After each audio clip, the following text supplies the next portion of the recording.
afternoon, everyone. Good afternoon, sir. This is Justin Proto. We are the reporter number 6. So, ang topic namin is all about self-directed learning. So, familiar naman tayo sa self-directed, no? So, self-directed learning is I want to address this kung ano ba yung pagkakaintindi ninyo sa self-directed learning. Dalia.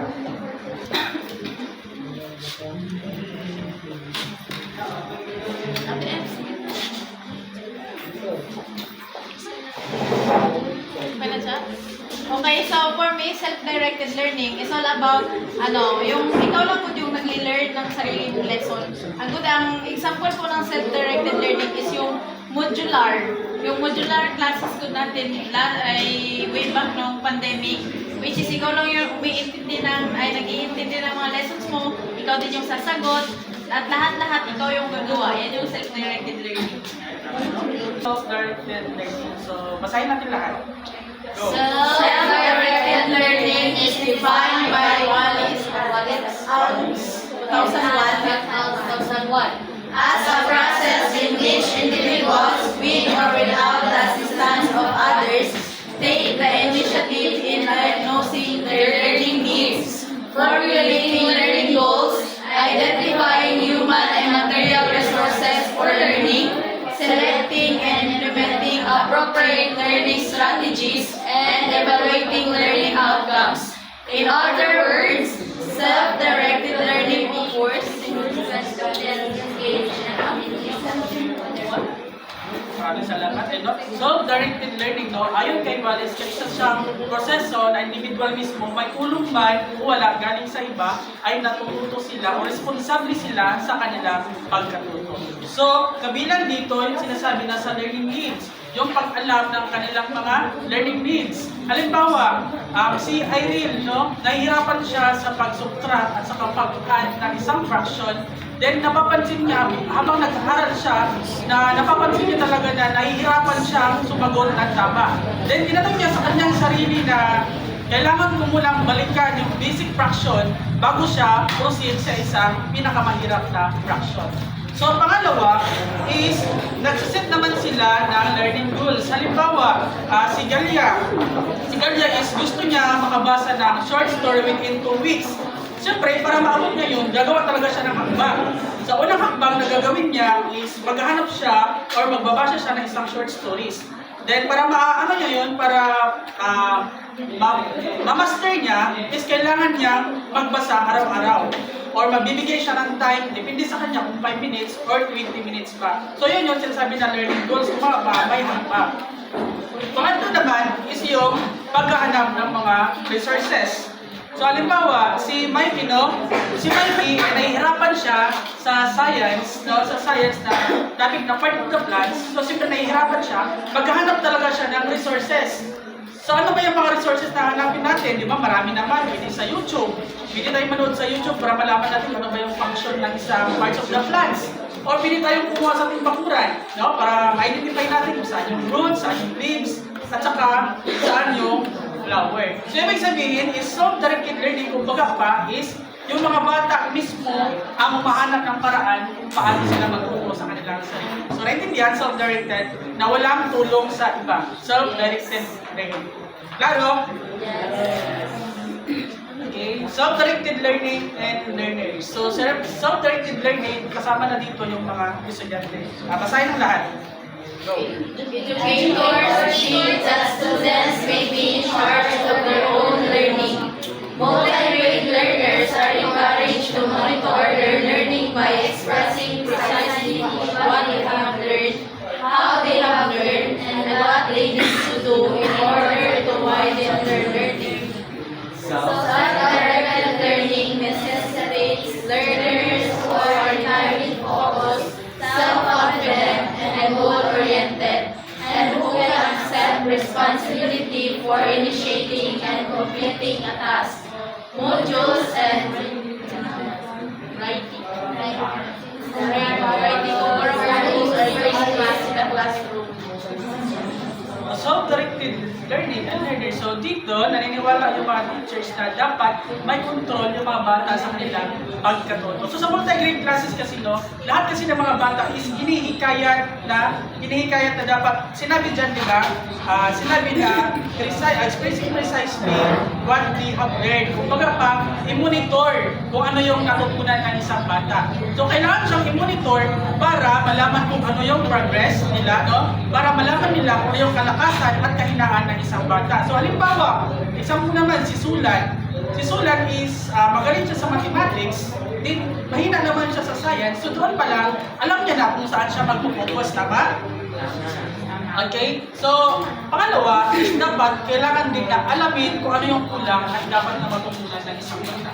So kapag hindi mo kasi alamin kung ano yung kailangan at dapat matutunan ng isang bata, yung bata is malilito talaga. At the same time, is para ma-develop din yung mastery ng mga estudyante. Kasi sa multi-grade classes, siyempre, di ba, varied learners, maraming grade level, hindi kasi pwede na itong kalahati lang ang makakamaster ng topic o yung concept.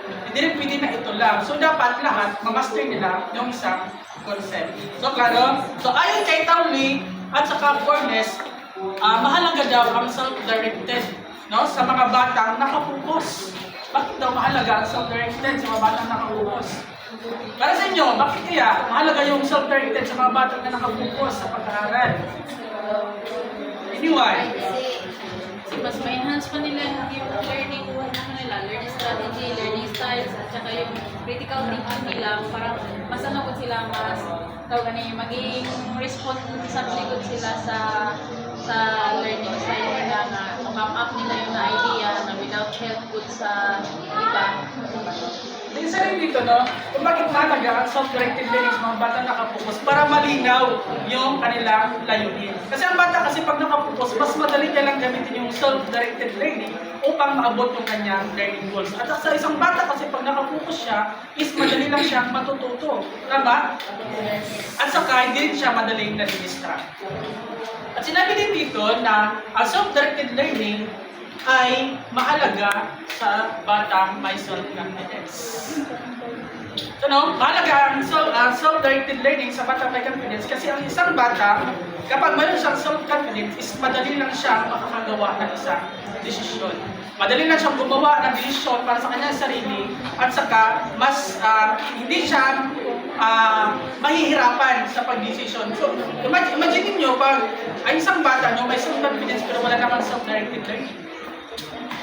Malagay nyo, kaya ba? Hindi, di ba? So dapat, pag meron hindi siya balance. Kung kapag mataas yung self-confidence niya, dapat meron din siya self-directed learning.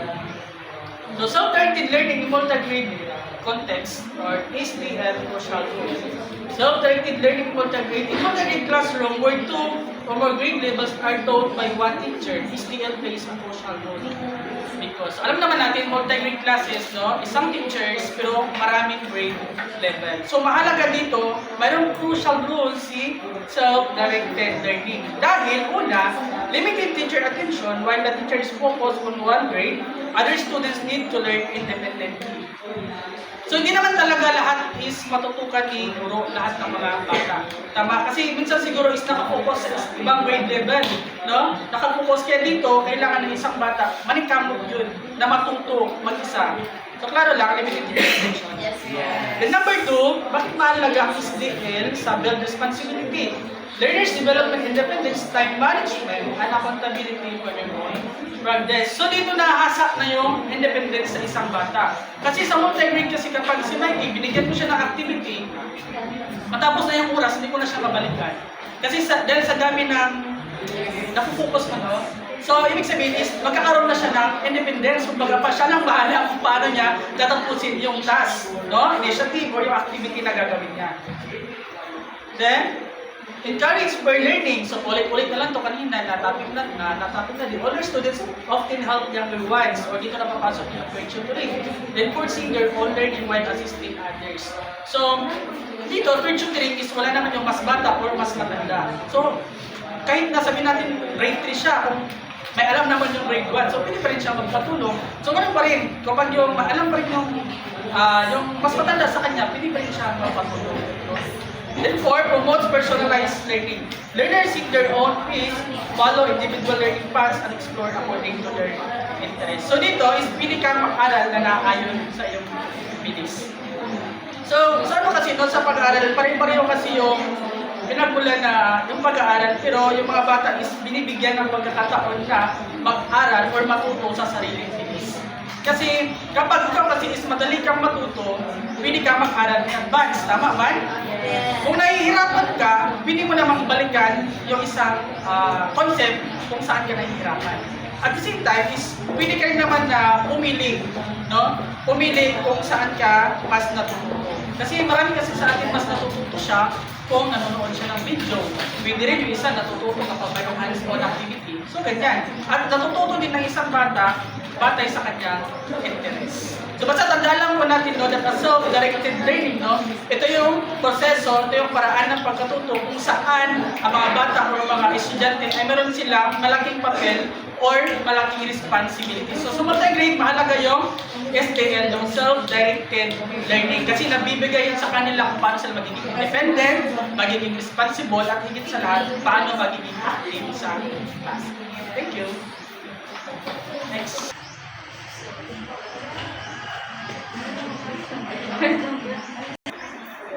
I am Jenna Rose Avenue. So,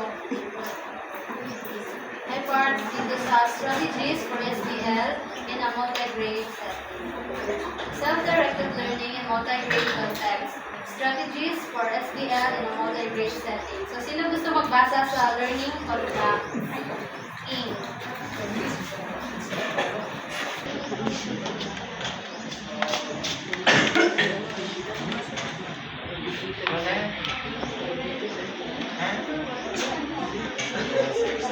Learning contracts. So, students agree on what tasks or projects they will complete within a given time. Dito sa learning contracts, dito si teacher gumagawa siya ng kasunduan sa bawat estudyante. Doon sa kasunduan na yun, doon nakasulat kung ano yung kailangan gawin ng mga bata at kung kailan yung deadline na gagawin nila. So sa learning contract, sa ganung paraan kasi, mas alam ng bata kung ano yung kanilang mga responsibilidad at mas nakafocus sila. Next is activity-based modules ng gusto mong bata. Activity-based modules. Preferred worksheets and self-learning modules. Guide learners even without direct Mikey. teachers. Ramos.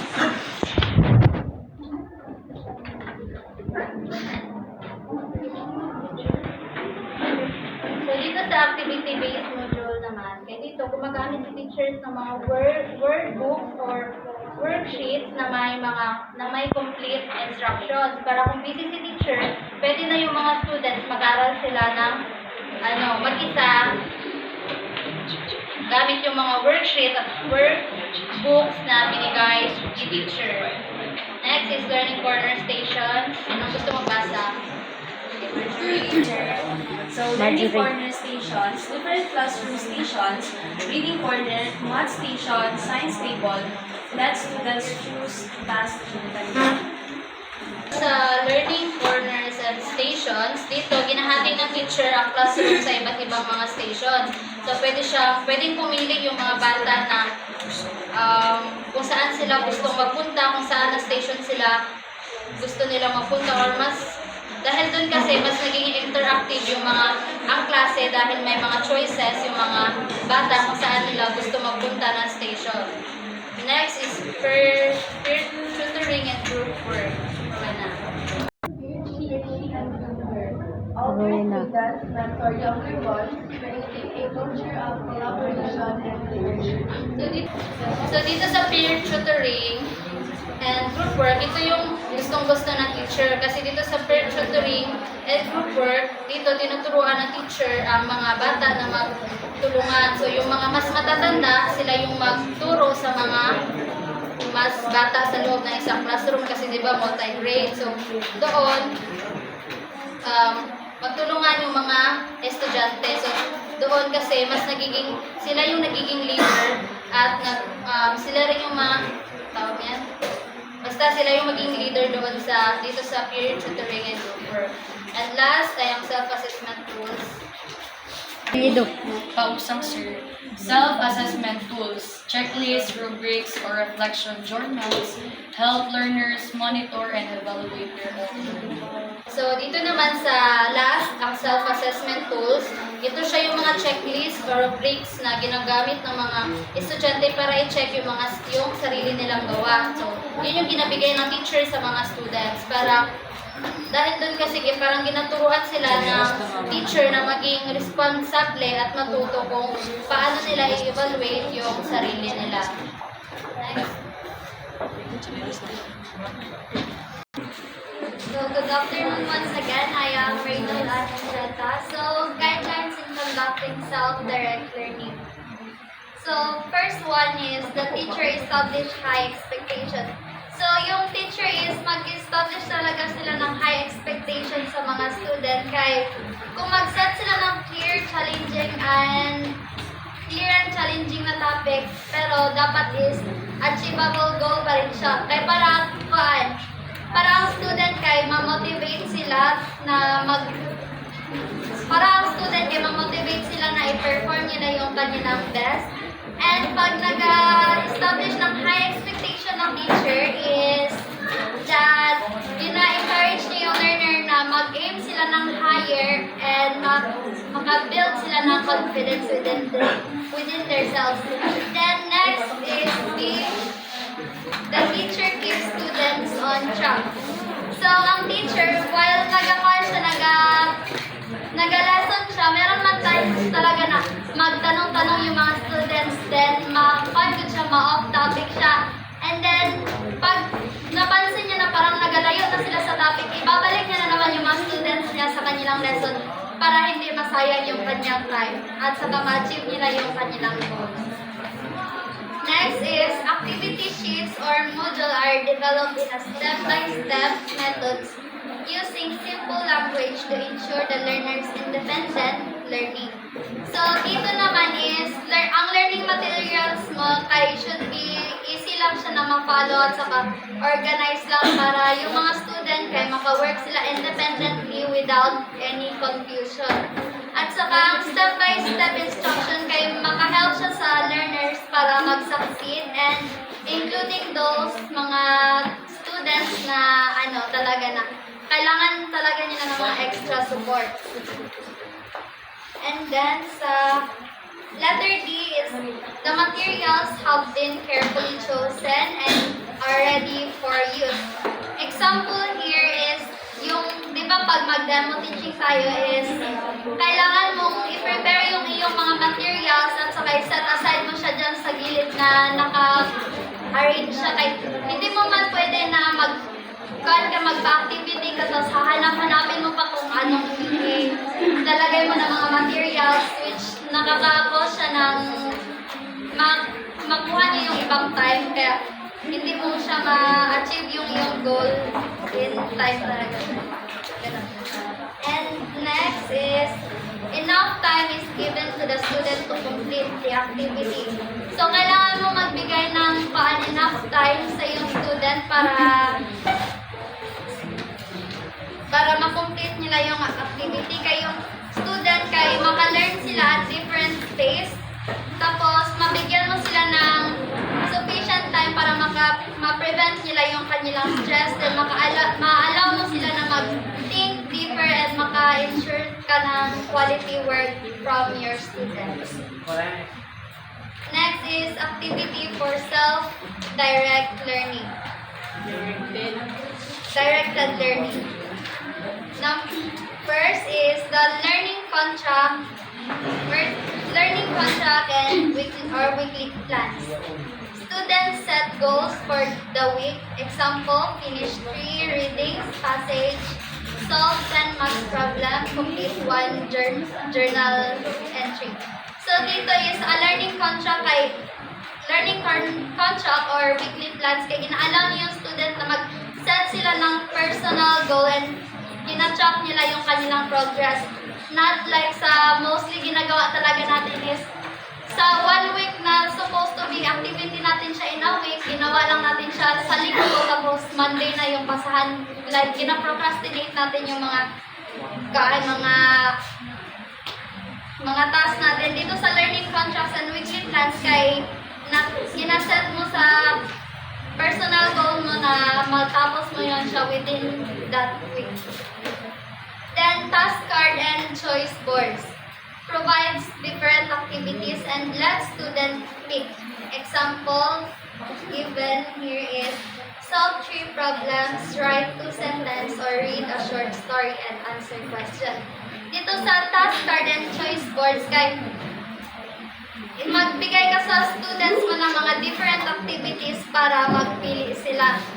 Ay, by that, kay ginaalaw mo yung student mo sa kanilang flexibility and ownership sa kanilang learning. And ginapromote niya yung motivation para yung student kay makapili sila ng task nila kung asan sila mas interested. Then next is project-based task. Student create poster, mini books, or presentation on topics. Example given community helpers, healthy food, local animals. Dito naman is ang project-based learning kaya gina-encourage niya creativity, problem solving, and deeper exploration ng topic. Tapos, ang student kaya makaka-apply sila ng more knowledge para makaproduce ng something meaningful. And peer tutoring, kanina pag inaulit-ulit na yung older learners kaya pair siya sa mga younger ones para mag-collaborate sila and mag-share sila ng kanilang mga knowledge. And then, last is independent journals. So, students write reflection, draw, or solve exercise daily. Just like diary, kung naka-experience kayo mag-write ng diary is, ginasulat mo ang mga nangyari sa buhay mo in sa isang araw. Pero ito, sa independent journal, kaya ang mga student kay ginaalam ang ginasulat nila sa kanilang independent journal is magsulat sila ng reflection about their learning. Gina-express nila yung kanilang thoughts and practice nila yung kanilang writing skills and kanilang problem solving independently. Tapos sa independent journal, gina-build niya yung kanilang self-awareness and their responsibility as students. Balik dito sa pikas eh. Good evening everyone, good evening sir. I'm the third reporter, Mikaela Matija. And now let's proceed to assessment for SEL in multi-grade. Sino gusto magbasa sa first group? Teacher Ina. First, Ulan. First, bullet checklist, progress tracker. Each student has a first tick of completion. So, kumbaga, yung mga students sila yung gumagawa ng kanilang checklist. Doon nila tinitingnan kung ano yung progress ng kanilang performance or kung ano ba yung pagkukulang nila sa mga task nila. So, if ever na hindi nila nagawa yung task, so, doon nila titingnan para mas magawa nila kung ano yung task nila. So, tama yung sinabi ni Charita dito sa checklist, progress trackers. Ang student dito is nila mismo ang gumagawa ng kanilang sariling task para sa ganun is malaman nila or ma-check nila kung ano yung na-progress nila ng mga task. At sa ganun din is malaman din nila kung ano yung mga hindi pa nila na-accomplish na task. Sa ganun, ma-remind sila na kailangan nila yun sa process. So, dito sa portfolio assessment, Portfolio assessment. Students collect their outputs, example, stories, worksheets, drawings, and problem sets. So, parehas sa gawin natin sa Ma'am Melody, yung portfolio na yun is mag-serve as our output during her duration sa klase natin. So, by which, ma-assess niya doon kung nagagawa talaga yung student ng mga activities sa loob ng klase.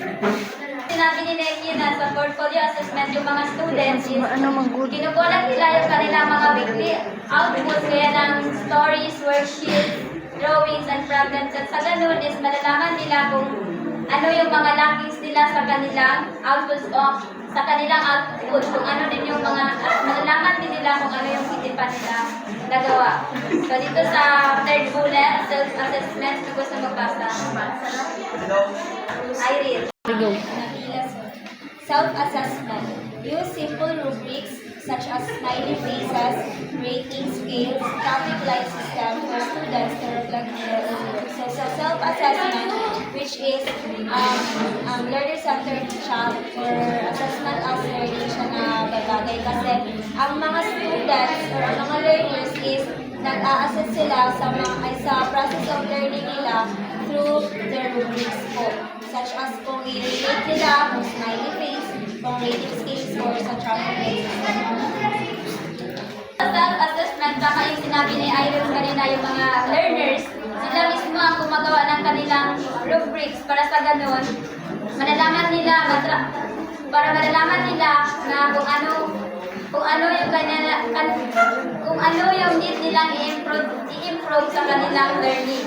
At ba, pwede sila magamit ng smiley face kung natutunan nila yung lesson or kung na-gets nila, pwede nila magamit ng sad face kung hindi nila na-gets ang lesson. So dito is malalaman nila kung saan ba yung need nilang i-improve at kung saan ba nila na need mag-practice.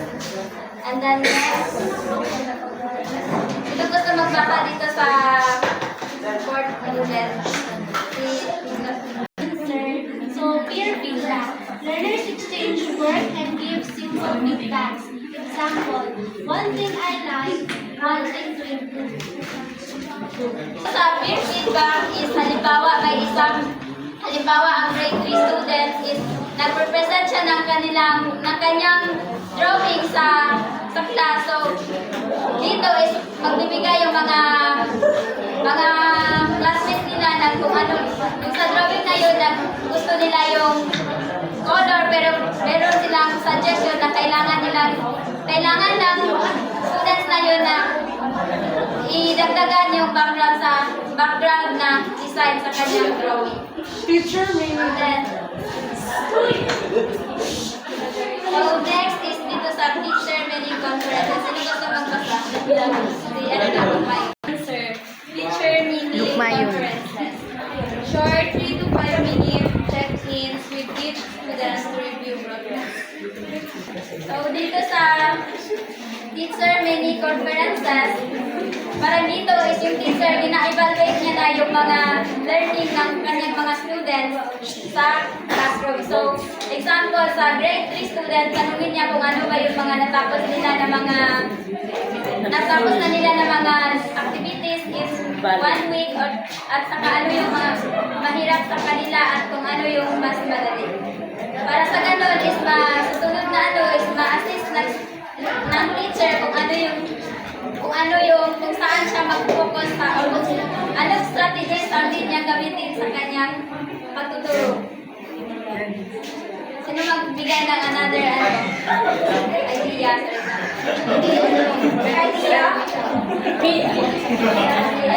Ano ma'am? Teacher mini conferences. Juliet. Wala sa chat. Ilaga po, para po siyang feedback po, like yung after the overall class is yung nag-evaluate yung teacher, like short evaluation in which student review progress, like yung to enrich the one of the students. Ato siya ma'am. So, ang teacher dito, ginamit niya itong mini conference para i-check ang progress ng students niya para magbigay din siya ng encouragement at i-set yung goal sa next niya na lesson. So, dito lang nagtatapos ang aking part.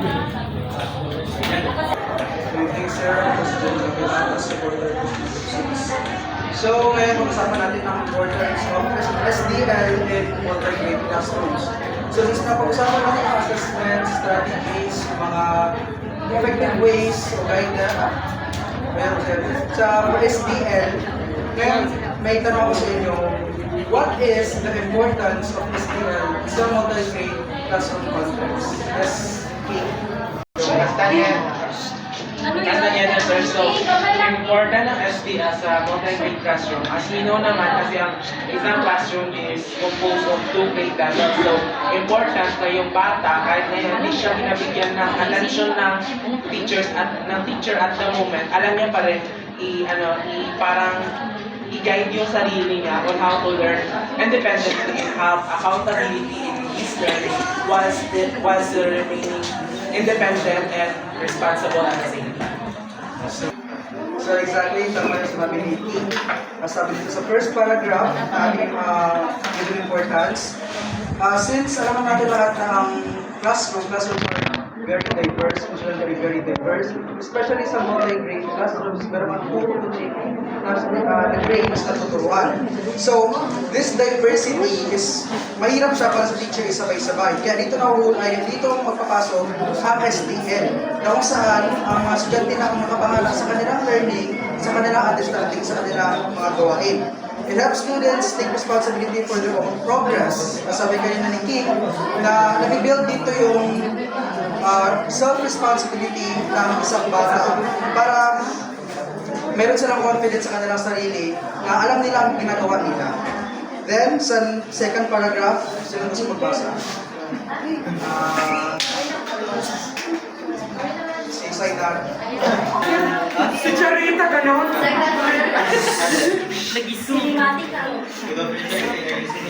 STL also support a personalized learning. Since learners can work at their own pace and use activities that match their needs. In this way, students become more motivated and engaged while also learning how to manage their tasks without depending too much on the teacher. I think So, sabi dito, supports personalized learning. Sabi mo kanina, classrooms diverse. Tumulong pa rin siya sa inclusivity kasi sa pagturo, alam natin na sa pagturo, iba-ibang estudyante, di ba? So, mahirapan tayo magturo. Pagdating sa SDL naman, each student is, sa kanila nakadepende yung kanilang learning. So, nakadepende sa kanila yung type of learning nila, way of learning nila. So, yung iba, pwede sila mag-learn through reading, yung iba through audio, yung iba through images. So, yun, doon nahulog yung personalized learning.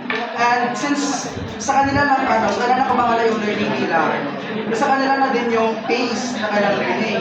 So, para to sa mga estudyante na sabihin natin, mas mabagal sa pag-learning. Example natin, alam ko na sa iba dito sa atin, mayroong mas mabagal magsalita, mayroong mabilis. Kaya pagdating sa yung ipagsabay-sabay yung pagbasa sa isang paragraph natin kayo, yung mga mabagal, kailangan nilang on par with the average ones, and yung mga mabilis naman, i-on par na naman nila sa sarili nila sa mga average. So, parang gina-change nila yung pace of learning nila, kasi the pace of reading, nakadepende sa standard o average ng ibang bata. So dito sa SDL, walang standard, walang average. Depende lang sa iyo as a learner kung gano'ng makabilis mag-learn o gano'ng kabilis pag-aralan yung isang bagay. So in this way, students become more motivated and engaged. So, alam naman natin doon sa arts model, di ba, na mas ma-motivate yung isang bata if hayaan mo lang sila na gawin yung gusto nila, di ba? Mas kayanan nila, mas gusto nilang magtrabaho na nakadepende o mag-assess, mag-work na nakadepende sa kanilang sariling preferences. So dito na ulo yung SDL. Mas motivate silang mag-aral, mas motivate silang mag-learn kasi nakadepende sa kanila kung paano nilang pag-aaral sa mga. So next, pag-usapan natin ang importance, ngayon pag-usapan natin ang effectiveness ng STL sa multi-grade classroom. Sino makapigay ng idea? Importance of STL pagdating sa multi-grade classroom. Irene na daw si Irene. Irene! Ano, wali ka mo ba?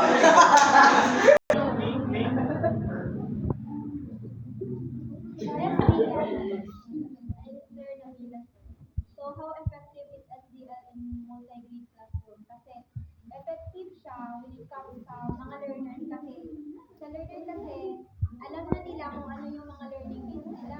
So,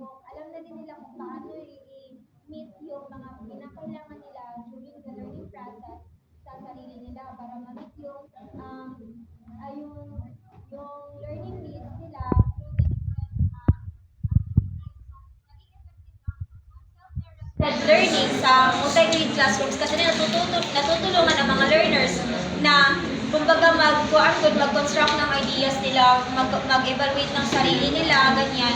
Tapos, magkakaroon sila ng self-reflection sa kung anong nagawa nila, kung ano yung outcomes ng learning nila during the learning process.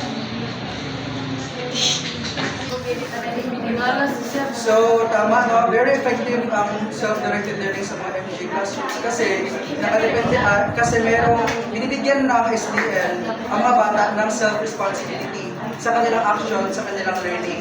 Ibig sabihin, parang binigyan mo sila ng task na para din sa kanila at alamin nila. So next, sino gusto magbasa ng first paragraph? Ulit. Pausa. SDL is also effective in creating collaboration through peer learning, where older students guide younger ones and reinforce their own knowledge in the. So, sino ang paragraph? Sino? Wala? Layla. Sige, sige. Sabi nila, SDL. Ay, sir, hi. Sabi ko, SDL is also effective in creating collaboration. Kasi daw, since SDL siya, pero ginamitan siya ng peer learning, yung nalalearn yung kasama mo, yung kapir mo, as well as ikaw mismo din, na reinforce mo din yung knowledge na meron ka. Kumbaga ba, may additional knowledge din na meron ka ba? And that's sir. Okay. So, tama, no? Effective siya through peer learning. Kasi not only ang yung tinuturo sa natin, two-tier pala. Two-tier pala, sorry, two-tier. Two-tier ang nakaka-benefit na sila yung tinuturuan, but also the tutor, kasi andun yung self-directed learning, meron yung kanilang self-reflection na sabi natin, meron siyang di maturo, so reflected yung sa kanya na meron pa siya kailangan pag-aralan. So next, we have the second paragraph, si Mikey. Although some Mikey students Ramos. struggle at first, it becomes successful when the teacher provides clear goals, structured activities, and regular feedback. By combining independence with proper guidance, SDL not only maximizes the efficiency of multi-grade classrooms, but also helps prepare learners with lifelong skills they can use beyond school. So, para sa mga especially sa mga far-flung areas, self-directed learning is mahirap i-implement. Especially sa mga learners na hindi nila kayang matuto, pero mahirapan silang matuto na walang guide. So, it becomes a struggle at first, kaya andun nahulog yung dapat yung teacher, i-guide ng teacher yung mga estudyante hanggang maging independent na sila. And by combining this independence with proper guidance such as yung sinabi ko kanina, susundan yung bata hanggang mag-post sila hanggang kaya nila sa kanila lang. SDL not only maximizes the efficiency of multi-grade classrooms, but nakakatulong din siya sa pag-prepare ng learners sa kanilang future na learning. So last, conclusion na lang talaga. Sino ang gusto magbasa ng first paragraph? Si Antea. Self-directed learning is a key strategy in multi-grade classrooms because it helps students learn independently while the teacher manages multiple grade levels. It builds responsibility, independence, and collaboration, allowing learners to progress at their own pace and support one another. Thank you. Sino gusto mag-explain? So, sabi dyan, ang self-directed learning is a key strategy in multi-grade classroom. Bakit? Kasi diba, sa multi-grade classroom, meron tayong mga iba't ibang grade levels na tinuturuan. So, importante yung self-directed learning kasi yung mga students is nakaka-learn sila independently at nakakatulong yun sa teacher para mas makafocus siya sa, like, hindi lang siya makafocus siya sa ibang grade at sa mga bata na nahihirapan, at saka yung mga bata na nakaka-learn na independently, nakaka-grasp na sila ng concept easily is natuturuan na nila yung sarili nila. Okay. Tama si Rowena, no? It's very important pagdating sa mga grouping, sabi natin grade grouping or age grouping. So, this key strategy sa multi-grade classroom, sa tulong siya independently while teacher mentors multiple grade levels. So, pinaprepare din dito ng teacher yung mga bata. Sabi natin, nag-start sa grade 1, di pa masyadong marunong, di pa masyadong kaya ang self-directed learning. If i-continue na i-guide ng teacher through using self-directed learning ng mga activities, strategies, or assessments, mas mabibuild yung abilities ng bata hanggang mag-grade sila grade 3 and so on and so forth. Allowing learners to progress at their own pace and support one another. So pinakalas talaga, second paragraph sa gusto, lovely. Guided with clear goals, structured activities, and regular feedback, SEL becomes highly effective in maximizing classroom efficiency and in equipping students with essential lifelong skills. So, okay. So, yun nga. Very effective, very important ang self-directed, directed learning. Pero, kailangan pa rin siyang mag-guided with clear goals, objectives, and subjectives, structured na activities na base sa self-directed learning para talaga sa mga bata. Nag-focus siya sa concept ng self-directed learning. Activities na gano'n. And regular feedback, of course, for motivation, as well as mag-build ka ng confidence sa mga bata. SDL becomes highly effective in maximizing classroom efficiency. As sabi kanina, kahit grupo-grupo, hindi mong iiwan ng isa, as long as mayroong self-directed, mayroong skills ng bata sa self-directed learning, kaya nilang matuto, nasa kanila lang. And in equipping students with essential life skills. Yun na po.